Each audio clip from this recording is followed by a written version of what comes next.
তাকওয়ার বিষয়ে উলামায়ে কেরামগণ এটা চমৎকার গল্প বলছেন। হযরত ওমর রাদিয়াল্লাহু তাআলা আনহু থেকে বর্ণিত। মানে তাকওয়ার বিষয়টা কি আসলে আমরা আরো একটু স্পষ্ট করি। হযরত ওমর রাদিয়াল্লাহু তাআলা আনহু তিনি সব সময় তার জনগণ যারা ছিল তাদেরকে পরীক্ষা নিরীক্ষা করতেন, তাদের খোঁজ খবর নিতেন। একবার তিনি একা একই ছদ্মবেশে হাঁটতেছিলেন মরুভূমির রাস্তা দিয়ে। তো দেখলেন যে মরুভূমিতে একজন রাখাল তার বকরিগুলো চড়াচ্ছে। রাখালকে পরীক্ষা করার জন্য, রাখাল তো ওমর রাদিয়াল্লাহু তাআলা আনহুকে এভাবে চিনে না, সাধারণ মানুষ। আর ওমর রাদিয়াল্লাহু তাআলা আনহু কোনো লোক নিয়ে যায় না, একদম সাধারণ বেশে গেছে। তো রাখালকে গিয়ে বলতেছে, রাখাল আমি একজন পথিক মানুষ, দূর থেকে আসছি, আমার অনেক পিপাসা লেগে গেছে।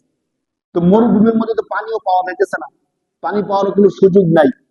আমার মনে হয় তুমি যে বকরিগুলো পালতেছো এই বকরির মধ্যে দুধ আছে, তুমি আমাকে তোমার বকরি থেকে একটু দুধ দাও, দুধ খেয়ে আমি তৃষ্ণাটা মিটে।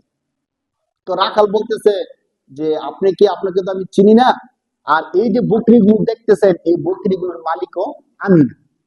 আমাকে দায়িত্ব দেওয়া হয়েছে শুধু লালন পালন করার জন্য, কাউকে দুধ দিয়ে দিব, কাউকে দুধ খাওয়াই দিব এই অনুমতি মালিকের পক্ষ থেকে আমার নাই, অতএব আমি আপনাকে দুধ খাওয়াতে পারবো না।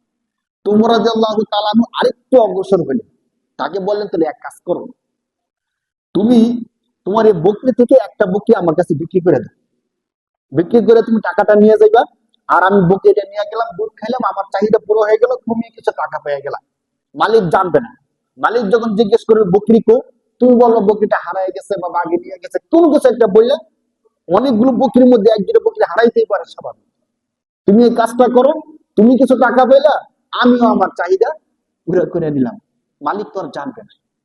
তখন ওই বকরির যেই রাখাল ছিল, রাখাল বলতেছে, ইয়া আব্দুল্লাহ, ইয়া হাদা ফাইন আল্লাহ, তুমি বলতেছো কি, মালিক দেখবে না এই জন্য আমি বকরি বিক্রি করে দিব, তা আমার আল্লাহ কোথায়? সুবহানাল্লাহ।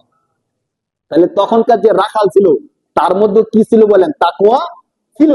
হয়তো আমাদের মধ্যে কেউ হয়তো বলতাম ভালো কথা, একটা বকরি যদি গোপনে বিক্রি করে দেই, কতগুলো টাকা পেলাম, রাখাল মানুষ তো এমনি গরিব না, তো গরিব মানুষ কিছু টাকা পেলে খারাপ কি? কিন্তু সে বলতেছে, ইয়া হাদা ইয়া আব্দুল্লাহ, হে আল্লাহর বান্দা, আমি যদি মালিককে ধোঁকা দিলাম কিন্তু ফাইন আল্লাহ, আমি মালিক থেকে গোপন করলাম, কিন্তু আল্লাহ কোথায়? আল্লাহ তো দেখে ফেলবে, আল্লাহ থেকে তো গোপন করার সুযোগ নাই। তখন ওমর রাদিয়াল্লাহু তাআলা বলছে, হ্যাঁ, যতদিন পর্যন্ত এমন সৎ লোক সমাজের মধ্যে থাকবে ততদিন পর্যন্ত এই সমাজ আল্লাহ ধ্বংস করবে। এই হলো তাকওয়া। কিন্তু যদি এমন হয়ে যেত যে মালিক যেহেতু জানবে না, একটা বকরি বিক্রি করে দিয়ে সমস্যা নেই, তাহলে তখন কিন্তু আর কি থাকতো না, তাকওয়াটা থাকতো না। এই জন্য আল্লাহ আল্লাহ তাআলা যে বলছেন, ছোট্ট একটা কথা শুধু, যার মধ্যে তাকওয়া আছে সে আল্লাহর কাছে সম্মানিত।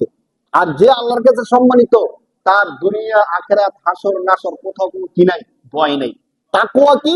তাকওয়া হলো সব সময় গোপনে প্রকাশ্যে দিনের আলোতে রাতের অন্ধকারে আল্লাহর ভয়টা দিলের মধ্যে রাখা। আমি যাই করি না কেন দেখেন কে? কেউ দেখে না, গোপনে একটা কাজ করতেছি, কিন্তু কেউ না দেখলো তখনও দেখেন কে? এই বিশ্বাস যার অন্তরে থাকবে তার দ্বারা কি আর কোনো গুনাহ করা সম্ভব?